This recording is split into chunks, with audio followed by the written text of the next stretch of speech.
Normally, for a human person to have these kinds of credentials, diba? You're chosen, you're royal, you're upholded by God, God delights in you, someone delights in you, you want to shout it out. You want to just flaunt yourself. Diba? That's what we want to do. That's why we're trying to have these kinds of titles.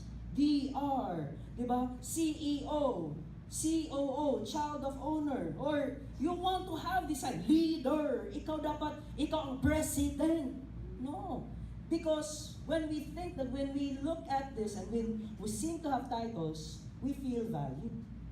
But this guy, this servant, he says he has all the authority, he has all the credentials, but what did he do? He says he will not cry aloud.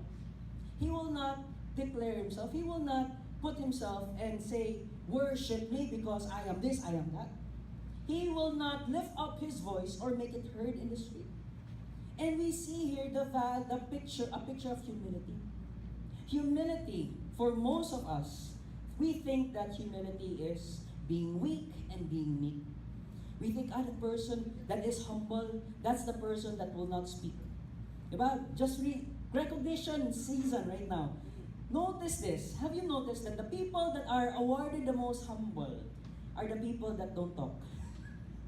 The people that are quiet. We think that humility is, quiet lang ko, you'll be like FPJ, probinsyano, pabugbog lang ka. Is that what humility is all about?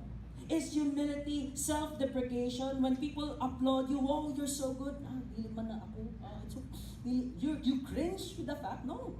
Humility isn't about weakness. But humility is knowing who you are before God. It's knowing the right where you are and where you stand. Because for the most part, we take value. We think that I'm humble because I'm like this, I'm weak, I don't show strength, I don't show my strengths, I don't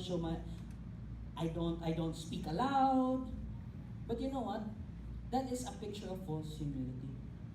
True humility is absolute obedience and dependence on God. You don't need to put up a facade and say, I'm okay, Lord. You don't need to force a smile to the person beside you, to your victory group, and say, all things are well. Everything is awesome. You don't need to put up a wall. It's okay not to be okay in church. That's why when you worship, you get to cry out your heart. Because worship, you don't need to worship, or you don't need to be perfect in order to worship God. You can be who you are. Say, Lord, help me, God. This is my struggle. And you know, when we worship God in that attitude, in that way, there is refreshing. God will heal. God will restore. He did not give up. When he was laid back at the cross, with his bruised back and open wounds, and nails were placed in his hand and driven down his feet, he did not give up. When the cross was being propped up, and when the force of the cross dislocated his joints, he did not give up. When he hung there on the cross, struggling to breathe, enduring the pain, and people are mocking him, people are shaming him, people are throwing insults at him, he did not give up. He took on our punishment. He took on our shame. He took on our guilt, that we might be restored. If you're broken today, if you're hurting today, this should give us hope. That there is still hope for me.